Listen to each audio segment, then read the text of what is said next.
ये जो क्वेश्चन दिख रहा है ना बोर्ड पे, वो भी बहुत इम्पोर्टेंट क्वेश्चन है।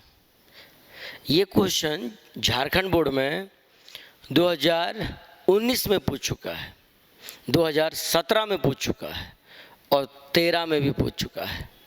सोचो, और जब जब पूछा है 5 मार्क्स में पूछा है। कितना मार्क्स में बाबू? 5 मार्क्स में। ये तो हुई जैक बोर्ड वाली बात। अब करते हैं सीबीएसई बोर्ड वाली बात। सीबीएसई बोर्ड में जो है ना, दुनिया भर का क्वेश्चन है इससे रिलेटेड, दुनिया भर का। और इसका डेरिवेशन भी अगर सीबीएसई में पूछा है तो 3 मार्क्स में पूछा है। कुल मिला के बात यही है कि ये क्वेश्चन बहुत इम्पोर्टेंट है। तो फिर चलो देखते हैं इस क्वेश्चन को। क्वेश्चन क्या बोलता है बाबू? बोलता है आपको मैग्नेटिक फील्ड निकालना है। ओके, मैग्नेटिक फील्ड निकालना है। किसके कारण? Due to circular loop. और कहाँ पे? उसके एक्सिस में। तो हम क्या करेंगे, सबसे पहले एक सर्कुलर लूप लेंगे। चलो ले लेते हैं, जिसका रेडियस कितना है? a, और करंट इसमें कितना है बाबू? I। ओके, ले लिए सर। P हमारा कैसा पॉइंट है? एक्सियल पॉइंट है। क्योंकि हमको एक्सिस में निकालना था, तो P हमारा कैसा पॉइंट है? बोलेंगे सर एक्सियल पॉइंट है, जहाँ पे हमको मैग्नेटिक फील्ड निकालना है। ओके, जो कि सेंटर से, लूप के सेंटर से कितना दूरी पे स्थित है? बोलेंगे सर x दूरी पे स्थित है। अच्छा सर, बहुत बढ़िया। अब सवाल ये आता है दिमाग में कि इसको हम कैसे सॉल्व करके मैग्नेटिक फील्ड निकालेंगे। तो बोलेंगे ये एप्लीकेशन है किसका? बायोट-सावर्त लॉ का। और बायोट-सावर्त लॉ क्या बोलता है कि अगर कोई करंट कैरिंग कंडक्टर है, अगर कोई करंट कैरिंग कंडक्टर है जिसमें कितना करंट फ्लो कर रहा है? I। बहुत अच्छा। तो इस पॉइंट P पर जो मैग्नेटिक फील्ड होगा कंडक्टर के कारण, पहली बात, पूरी कंडक्टर के कारण मैग्नेटिक फील्ड, यहाँ पे बायोट-सावर्त लॉ कुछ भी नहीं बताया। तो फिर छोटा सा लेंथ के कारण, जो छोटा सा लेंथ के कारण, इस कंडक्टर के छोटा सा पार्ट के कारण जो मैग्नेटिक फील्ड होगा यहाँ पर, वो कितना होगा? तो बोलेंगे सर dv बराबर μ0 upon 4 pi I dl sine theta by r का स्क्वायर। देखो तो μ0 अपॉन 4 पाई I मतलब I, dl मतलब dl, साइन थीटा क्या होगा? ये वाला एंगल को हम बोलते हैं थीटा। किसे किसके बीच का एंगल है थीटा? बोलेंगे dl और r, इसको बोलेंगे r हम लोग। तो dl और r के बीच का एंगल क्या है हमारा? थीटा। ओके, यहाँ भी आपको वही करना है। क्या करना है? पहले छोटा सा लेंथ लेना है। तो हम क्या करेंगे, एक छोटा सा लेंथ यहाँ पे लेंगे। क्या बोले हम? एक छोटा सा लेंथ यहाँ पे लेंगे। छोटा सा लेंथ कितना लेंगे बाबू? dl। और यहाँ भी ले लेते हैं सिमेट्री के लिए dl। ओके, यहाँ पे हमको मैग्नेटिक फील्ड निकालना है। हाँ सर, तो यहाँ से यहाँ तक का जो दूरी होगा, यहाँ से यहाँ तक का, कहाँ से कहाँ तक? यहाँ से यहाँ तक, उस दूरी को हम क्या बोले? r। चलो भाई, इसको क्या बोल दिए हम? r। ओके, और इस dl से जो एंगल बन रहा है यहाँ पर, इससे वो एंगल क्या कहलाएगा? थीटा। हाँ सर, फिर हम बायोट-सावर्त लॉ लगा सकते हैं। तो चलिए लगाइए तो बायोट-सावर्त लॉ। तो बोलेंगे according to Biot Savart law, according to Biot Savart SAVART Savart law क्या बोलता है बाबू? बोलेंगे सर dv बराबर μ0 upon 4 pi I dl sine theta by क्या? r का स्क्वायर, है ना। फिर से वही बात, कौन सी बात? कि अगर हम चाहते हैं इस dl के कारण नहीं, पूरा लूप के कारण मैग्नेटिक फील्ड निकालना, तो क्या करना पड़ेगा? बोलेंगे सर इक्वेशन को इंटीग्रेट करना पड़ेगा। लेकिन इंटीग्रेशन करने से पहले ये सोचना होगा कि कौन कौन कांस्टेंट है और कौन कौन वेरिएबल है ना। देखते हैं हम लोग एकदम बढ़िया से। सबसे इम्पॉर्टेंट चीज़ यही है इसमें देखना कि कौन कौन सा चीज़ कांस्टेंट है और कौन कौन सा वेरिएबल है। अच्छा से समझना बाबू। μ0 अपॉन 4 पाई I तो हमारा सीधा सीधा कांस्टेंट है। अब बात आता है r का, dl का और साइन थीटा का। ध्यान से देखिए, ये हमारा सर्कुलर लूप है ना। ये हमारा कौन सा लूप है? सर्कुलर लूप है। ओके सर, और ये हमारा है सेंटर, ये हमारा सेंटर। मान लीजिए करंट ऐसे फ्लो कर रहा है, तो छोटा सा लेंथ हो गया ये dl, करंट के डायरेक्शन में होता है dl, तो ये क्या हो गया हमारा? dl का डायरेक्शन। ये किसका डायरेक्शन हो गया? dl का डायरेक्शन। अब ध्यान दियो बात को, ये हमारा क्या है बाबू? ये हमारा P पॉइंट है, है ना, जो कि सेंटर से कितना दूरी पे है, x दूरी पर।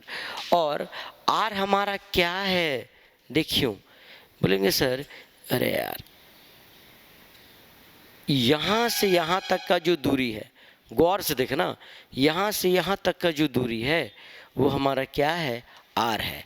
यहाँ से यहाँ तक का दूरी, सोचना तो जरा बात को एकदम बढ़िया से, ये सेंटर से लेके यहाँ तक का जो दूरी है, सेंटर से लेके सरकमफेरेंस तक का दूरी है, डेट इज रेडियस। रेडियस कितना दिया हुआ, ए, है ना। तो आगे बताना, तो पहली बात ये रेडियस, ये दूरी है x, यहाँ एंगल है 90 डिग्री का, तो यहाँ से यहाँ तक का दूरी कितना होगा जरा बताना। तो बोलेंगे सर यहाँ से यहाँ तक का दूरी, अगर ये x है, ये अगर a है, तो ये वाला दूरी under root of X square plus a का स्क्वायर हो जाएगा। अब सवाल आता है कि हर बार यही वैल्यू होगा, under root of X square plus a square. तो एक काम करते हैं, छोटा सा लेंथ हम लोग यहाँ पे ले लेते हैं, और छोटा सा लेंथ जब हम लोग यहाँ पे लेंगे तो क्या होगा, बोलेंगे सर ये दूरी जो है a है, हाँ सर ये दूरी a है, और ये दूरी क्या है हमारा x ना, तो ये दूरी कितना होगा, तो बोलेंगे अभी भी ये दूरी उतना ही होगा, कितना, under root of X square plus A square. असलियत ये है कि यहाँ भी छोटा सा लेंथ लेंगे तो दूरी उतना ही होगा, कितना, under root of X square plus A square. तो जो आर है ना उसका वैल्यू कितना है, under root of X square plus A square, और ये कांस्टेंट है, वेरिएबल नहीं है। ओके, क्योंकि हर बार इतना ही आ रहा है।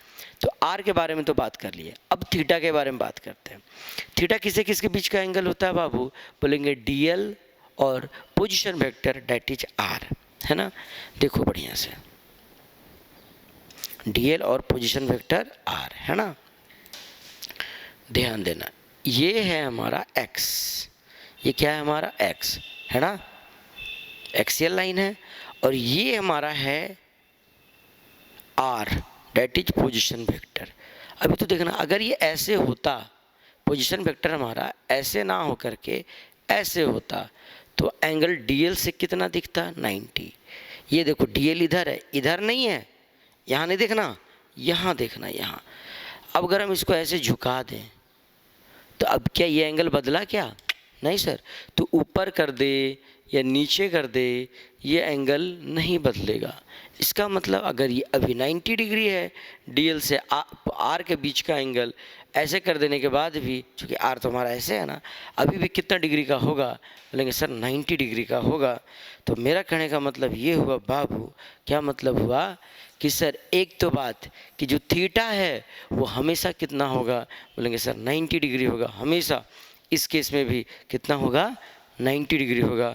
अच्छा, तो इक्वेशन क्या हो जाएगा, बोलेंगे डी बी बराबर mu naught upon 4 pi I D L sine 90, sine 90, और साइन 90 का वैल्यू क्या होता है बाबू, 1, है ना। और आर का स्क्वायर, और आर का स्क्वायर, आर का वैल्यू कितना है, under root of X square plus A square, जिसका वैल्यू हम लास्ट में डाल देंगे।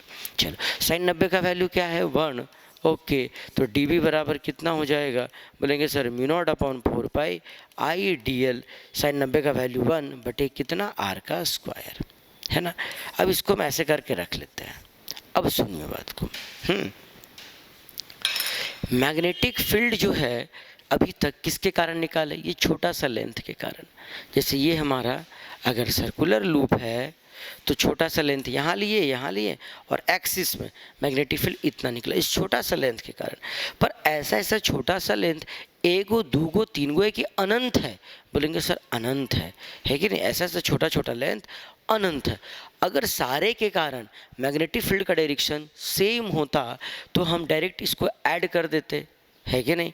पर सारा के कारण ये डायरेक्ट इंटीग्रेट कर देते हैं हम, लेकिन इस छोटा छोटा लेंथ के कारण जो मैग्नेटिक फील्ड है सारा के कारण वो सबका सेम डायरेक्शन नहीं है।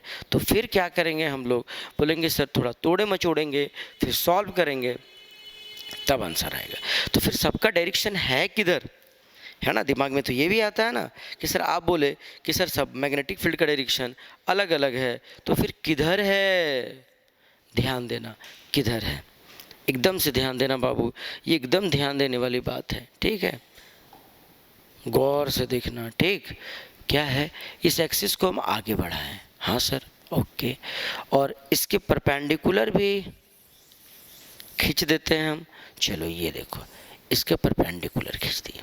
अब सुनना, हाँ, जब भी मैग्नेटिक फील्ड होगा क्या होगा, सुनियो, हाँ, जब भी मैग्नेटिक फील्ड होगा कोई भी कंडक्टर के कारण, वो कैसा होगा, बोलेंगे ये जो आर दिख रहा है ना, आर, इसको पोजीशन वेक्टर कहते हैं।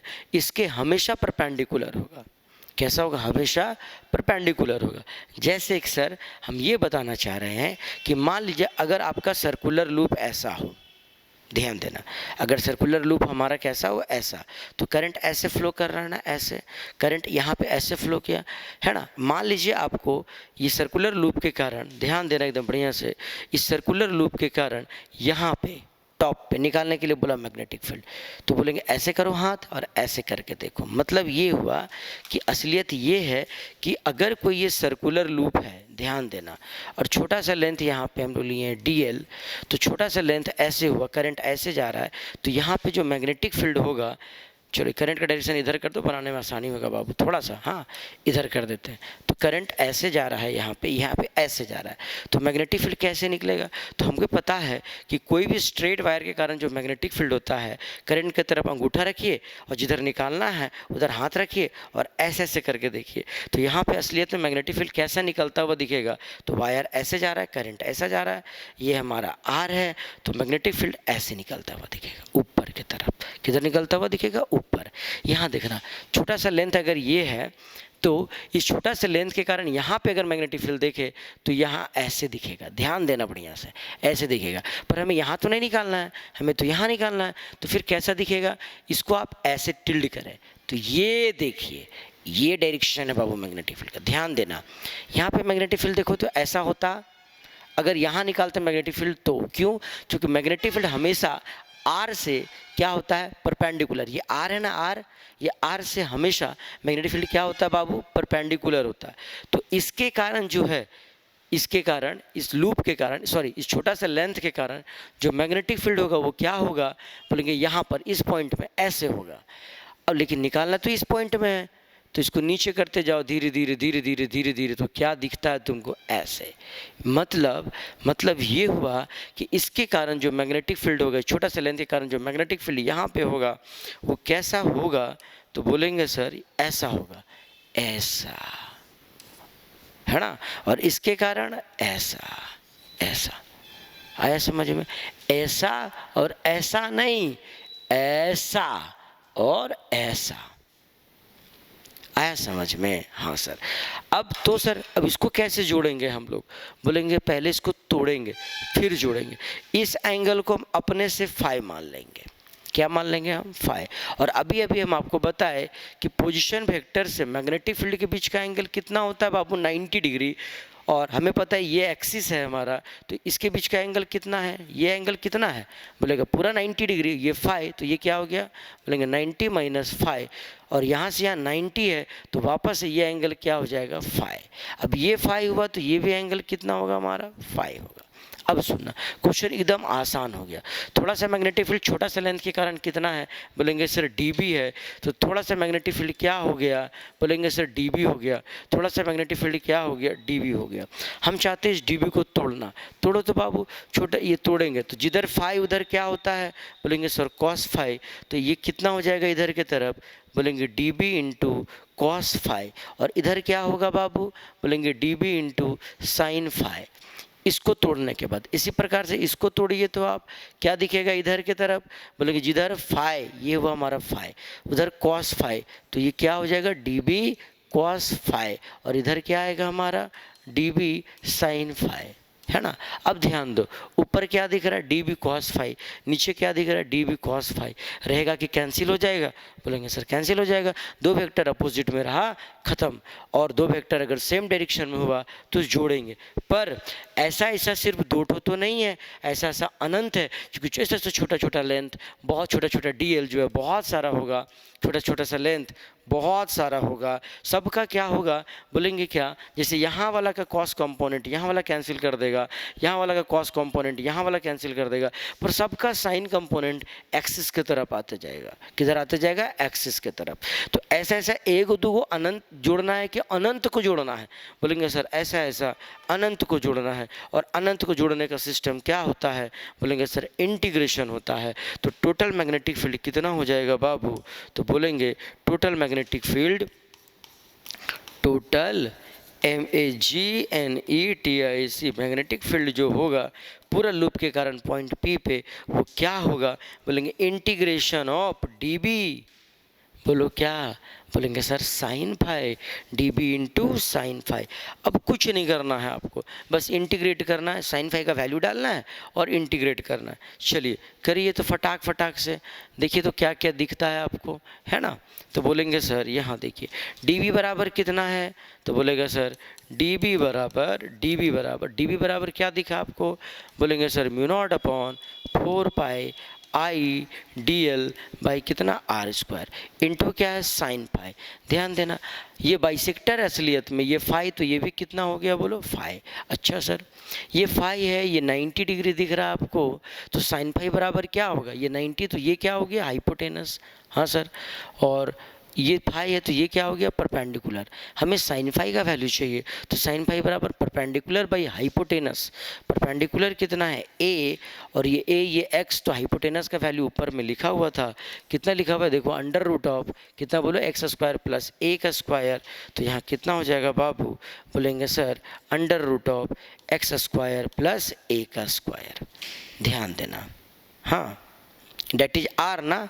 रुक जाओ पहले R ही लिख लेते हैं, उसको सॉल्व करने में आसानी होगा। ये है कितना? बोलेंगे सर ये R है। हाँ तो ये क्या हो गया? R। बहुत अच्छा। अब देखो R² इंटू R क्या हो गया? R का क्यूब, और B बराबर क्या हो जाएगा? बोलेंगे mu naught upon 4 pi I बटे R का क्यूब, इधर A है ना, और इंटीग्रेशन किसका करना है? DL का। अच्छा सर अपने को पता ना DL का इंटीग्रेशन। हाँ सर DL का इंटीग्रेशन किसको नहीं पता? तो B बराबर क्या हो जाएगा? बोलेंगे sir mu naught upon 4 pi IA बटे क्या? R का क्यूब, और इंटीग्रेशन DL का करेंगे तो L देगा। L का लिमिट क्या? बोलेंगे पूरा लूप का लिमिट 0 से लेके कहाँ? बोलेंगे सर 2 पाई A तक। बहुत अच्छा। तो B बराबर सर बोलेंगे mu naught upon 4 pi IA। अच्छा R का वैल्यू डाल दो। R का वैल्यू क्या है? बोलेंगे under root of x² plus A का स्क्वायर का पावर कितना है? क्यूब, और इधर से क्या आ देगा हमको? बोलेंगे लिमिट डालेंगे तो 2 पाई A माइनस क्या? 0। सॉल्व करो इसको, तो B बराबर क्या हो जाएगा? Mu naught IA by 4 pi, root का मतलब पावर होता है आधा, तो ये क्या हो गया? x² प्लस A² का पावर 3/2 इंटू कितना? 2 पाई A। अब बताना 2 पाई से 4 पाई को काटेंगे हम तो वैल्यू क्या देगा? बोलेंगे सर 2 पाई छोड़ देगा। तो B बराबर क्या हो जाएगा बताना? तो बोलेंगे sir mu naught I A into A क्या हो गया? A का स्क्वायर, 2 पाई ने 4 पाई को काटा तो 2 नीचे छोड़ दिया, यहाँ क्या दिखा? x² प्लस A का स्क्वायर का पावर कितना? सर 3/2। ये आ गया फाइनल आंसर हमारा। ठीक है, क्या आ गया बाबू हमारा? ये फाइनल आंसर है ना। चलो फिर ठीक है।